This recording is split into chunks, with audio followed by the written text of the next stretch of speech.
Bom dia a todos. Vamos iniciar então a nossa videoconferência do segundo trimestre. Estão presentes aqui comigo o Fábio Fátio, nosso CEO, e o Daniel Santos, nosso CFO. Antes de passar a palavra para eles, então, alguns avisos que a gente sempre faz no início. A videoconferência está sendo gravada e traduzida simultaneamente. A apresentação ela será projetada só em português, então, para quem está acompanhando em inglês, ela foi disponibilizada no chat. Também tem no nosso site de RI. Perguntas que venham de jornalistas podem ser direcionadas para a assessoria de imprensa. O telefone é o 11 3165 9586. Também fazendo aquele disclaimer aqui usual nosso do início, de que eventuais declarações relativas a perspectivas de negócio, projeções, metas, tanto operacionais, financeiras, são crenças e premissas que a gente tem com base na realidade, no que a gente consegue ver hoje, e não são garantias de desempenho, pois depende de circunstâncias que podem ou não ocorrer. Sobre a sessão de Q&A, podem ser feitas perguntas tanto por áudio quanto por chat. E no final da apresentação eu volto com mais alguns detalhes de como é que vai funcionar a dinâmica. Quem quiser já colocando a mão ali, levantando a mão para fazer perguntas ao longo da call, não tem problema algum. E aí, com isso, então, Daniel, passo a palavra para você. Obrigado, Carla. Bom dia, pessoal. Vamos começar aqui falando do nosso performance do segundo trimestre, né? Obrigado pela presença de vocês aí. Bom, segundo trimestre, sem dúvida, ele foi desafiador, né? Seja pelo ambiente macroeconômico difícil, em que a gente teve aí a gente continua tendo uma grande massa de consumidores que continua endividado, né? E sendo muito mais seletivo e contendo seus gastos, né? Quanto também pela nossa forte base de comparação que a gente conquistou no segundo trimestre de 2022, tá? Ao longo da call de hoje, além da gente comentar e conversar sobre o desempenho do segundo trimestre, vou buscar reforçar as medidas, o que a gente fez nesse período do segundo trimestre que ajuda a gente, além do resultado do segundo trimestre, ajuda a gente, a ficar mais confiante com relação ao desempenho que a gente espera para o segundo semestre, tá? Falando agora de desempenho de vendas, no segundo trimestre de 2023, a gente apresentou uma redução de 6% versus o mesmo trimestre do ano passado. Tivemos alguns elementos que pressionaram essa performance de vendas. Primeiro, que eu já mencionei, a forte base de comparação. Ano passado a gente teve vendas recordes, a gente teve uma demanda reprimida, foi o pós-pandemia. A gente teve o inverno rigoroso, prolongado no ano passado. Tá? Um ambiente macro difícil, logicamente, com o consumidor mais sensível a preço. Tá? Mesmo com a queda desse último trimestre, um ponto que eu acho que é relevante a gente comentar é o crescimento composto CAGR, que a gente vem aumentando trimestre versus trimestre versus a base pré-pandemia, 2019. A gente saiu aí com um crescimento de cerca de 7% no T4 para mais de 10% no T2. Tá? Logicamente que abril e maio foram os meses que a gente seguiu mais pressionado. E, ao longo do trimestre, a gente realizou ajustes importantes na operação, sendo que alguns deles a gente já observou o resultado ali no mês de junho, e uma continuidade de tendência até o momento atual. Tá? Vou comentar um pouco de alguns ajustes que a gente fez ao longo do trimestre, que são interessantes a gente ter em mente. Tá? Primeiro, quando a gente fala de percepção de preço, esse fator ele perdeu relevância, como detrator de NPS, aquilo que a gente chama do Net Promoter Score, que, logicamente, isso é reflexo de uma melhor execução de coleção, de precificação e também das atividades de visual merchandising que a gente desempenhou ao longo do segundo trimestre. Tá? A gente observou também uma redução do gap de desempenho, de performance das lojas em praças populares versus as demais lojas, principalmente em junho. Tá? E essa tendência segue agora ao longo do mês de julho. Tá? Além desses fatores, a gente está confiante na nova coleção. Ela vai trazer uma maior oferta de produtos de faixa de entrada, de preço, tá? Bem como a revisão de preços de itens relevantes da coleção. Então, a gente acredita que a gente vai estar com uma equação de valor mais competitiva ao longo agora, principalmente dessa nova coleção que a gente traz agora em julho, tá? Agora em julho e agosto. Aí, com a base de comparação também foi elevada, a temperatura mais elevada, quer dizer, um inverno que, na verdade, demorou a chegar, ou alguns falam até mesmo que não chegou, teve um peso maior na Yukon, tá? Mas a gente viu também um desempenho superior em junho, que tem se mantido agora ao longo do mês de julho. Tá? Camicado, a gente teve um same-store sale positivo nas lojas físicas, isso é importante. Tá? A gente teve aí os fechamentos de algumas lojas que a gente fez no primeiro trimestre, mas quando a gente vê numa mesma base de comparação, a gente teve 3,8% positivo nas lojas físicas, né? Junho foi o melhor mês e essa tendência seguiu agora no terceiro trimestre, tá? Dessa forma, a dinâmica de vendas em junho foi de crescimento com ganho de sacolas, tá? Nossa medida interna que historicamente a gente faz para medir a nossa performance versus a concorrência, né? E em julho seguimos observando uma tendência positiva, tá?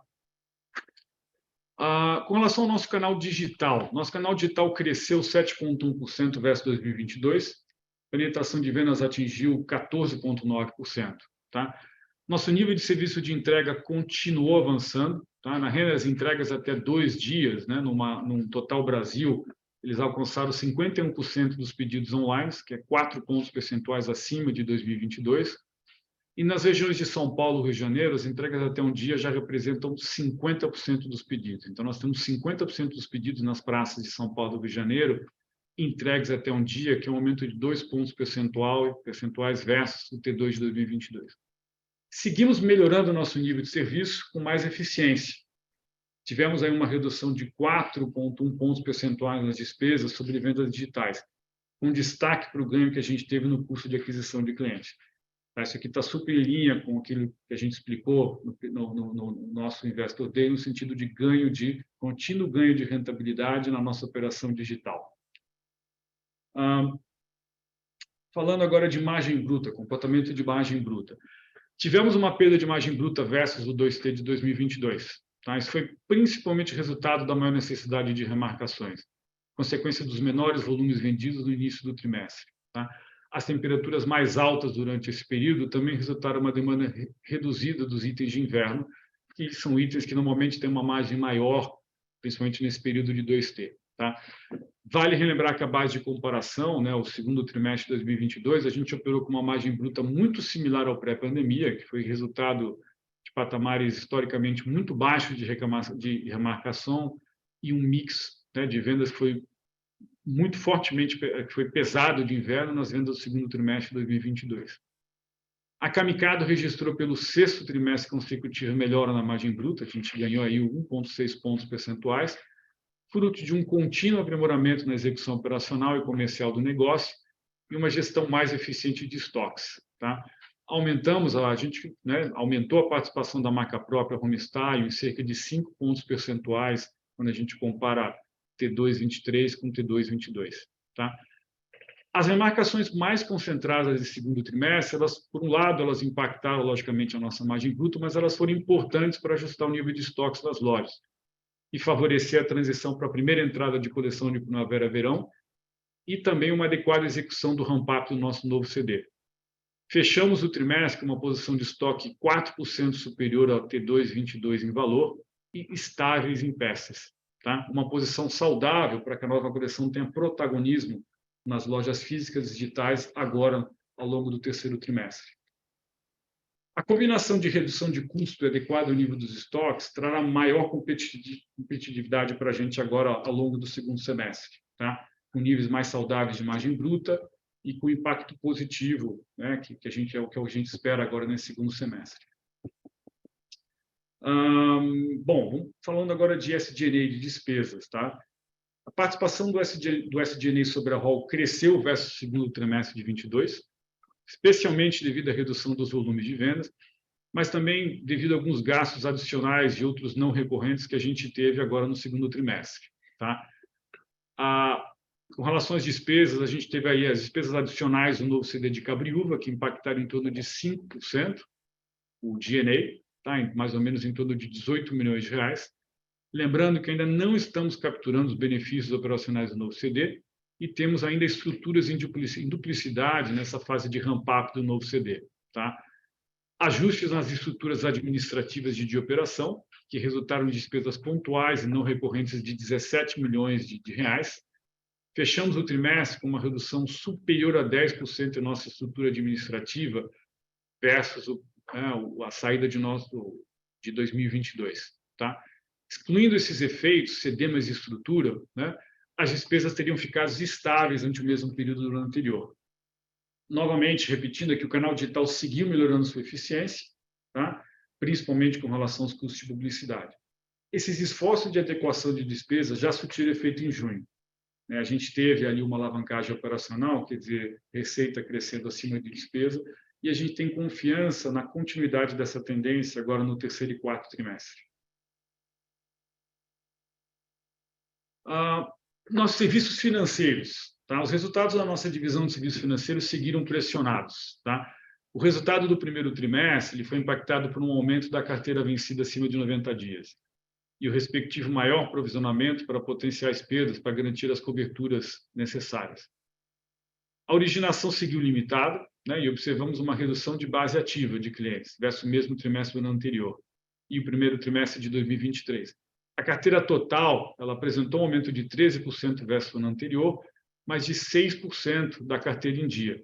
E quando a gente compara essa carteira versus, né, em dia versus a carteira de saída do primeiro trimestre de março de 2023, ela ficou praticamente sem crescimento, ela ficou estável. Tá?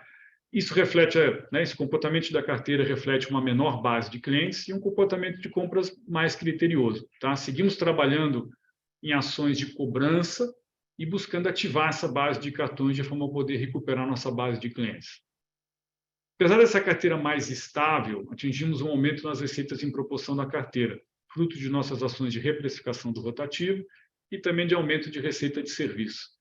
Além disso, conseguimos manter o nosso nível de despesa estável sobre a receita nesse período do segundo trimestre de 2023. Bom, olhando agora um pouco o comportamento dos vencidos e até mesmo o nosso NPL Formation. Então, a gente trouxe aqui um gráfico novo para a gente poder falar um pouco do NPL Formation. Né? A gente segue observando uma inadimplência em patamares elevados no over 90, principalmente em maio. Quando a gente pega esse nosso comportamento, a gente compara com os dados do Serasa, a gente observa que próprios dados do Serasa mostram um contínuo aumento, né, sequencial de brasileiros inadimplentes nos meses do ano. Isso aconteceu em abril e maio. Né? E esse comportamento está em linha com o que a gente observou na nossa carteira. E até mesmo quando a gente olha as informações financeiras já reportadas ao Banco Central, a gente observa que esse comportamento está super em linha com o que outras instituições financeiras já reportaram ao Banco Central nesses últimos meses. Tá? Observamos que no segundo trimestre também que as safras que tiveram piora no over 90 foram as safras mais antigas, anteriores a 2020. Tá?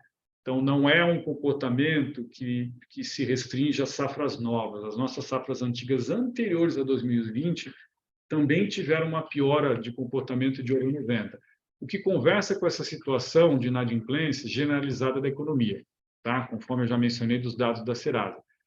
Apesar desse comportamento, a gente observa melhora nas faixas mais novas, tá? Os vencimentos de 1 a 60 dias, o que tende a favorecer as rolagens futuras.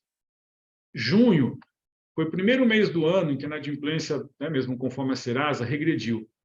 E, de certa maneira, quando a gente vê o que aconteceu na nossa carteira, a gente observou uma tendência similar, tá? Principalmente no NPL Formation, que em junho especificamente, ele foi um dos menores índices dos últimos 15 meses.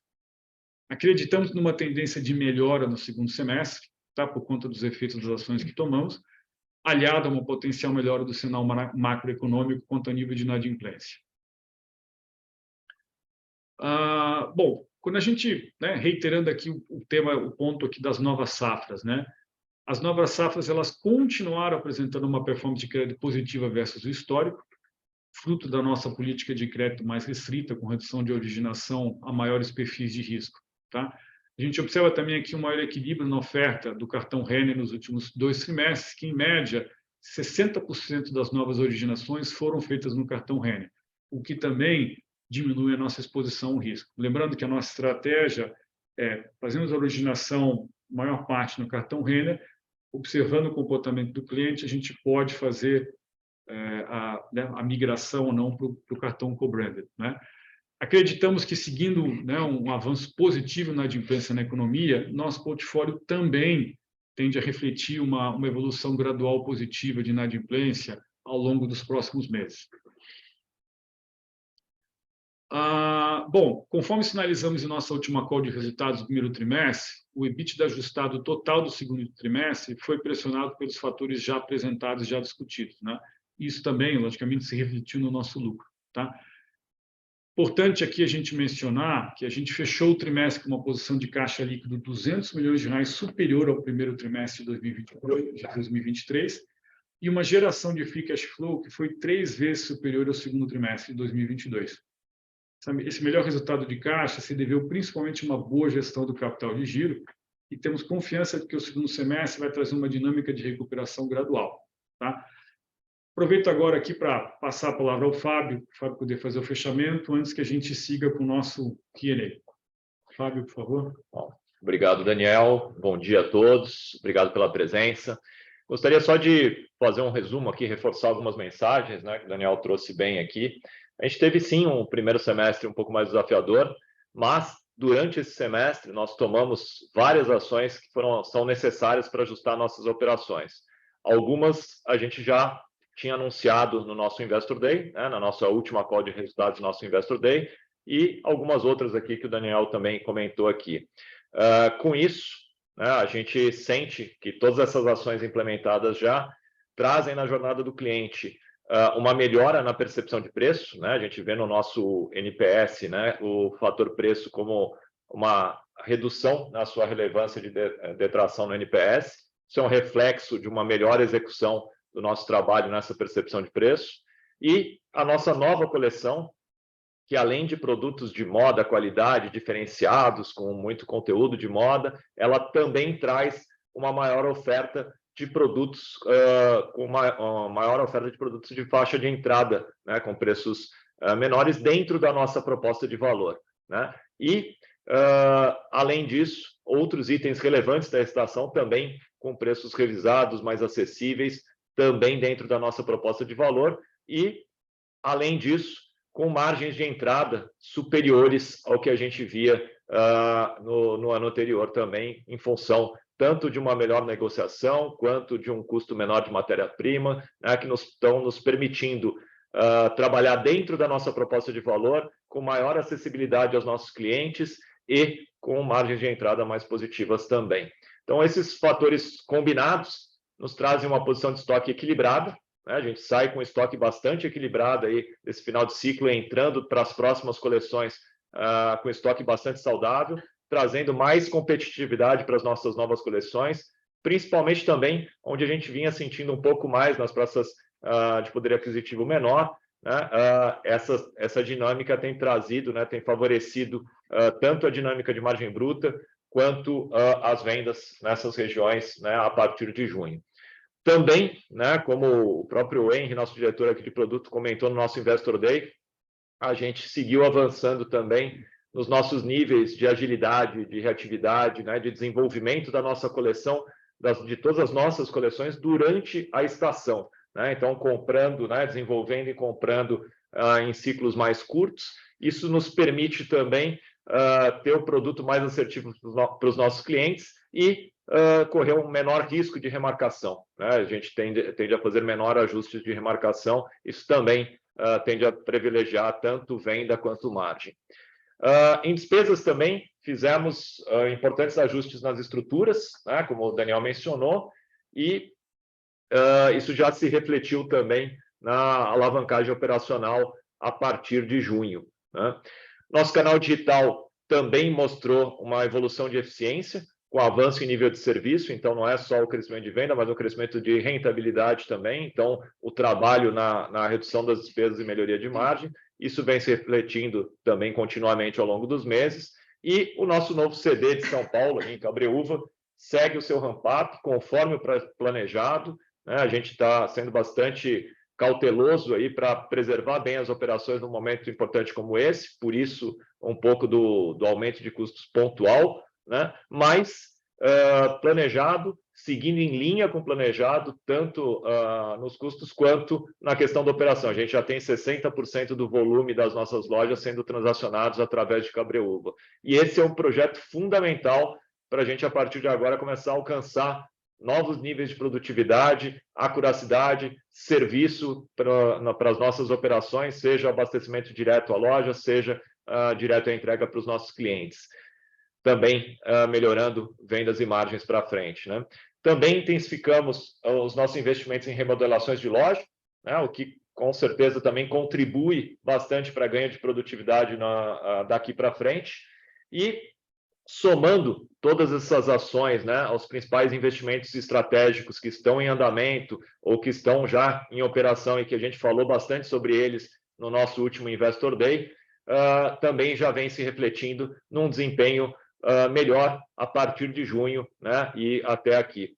Então, tudo isso aliado, né, à nossa cultura de encantamento, centrado no consumidor, né, com foco no cliente, procurando superar as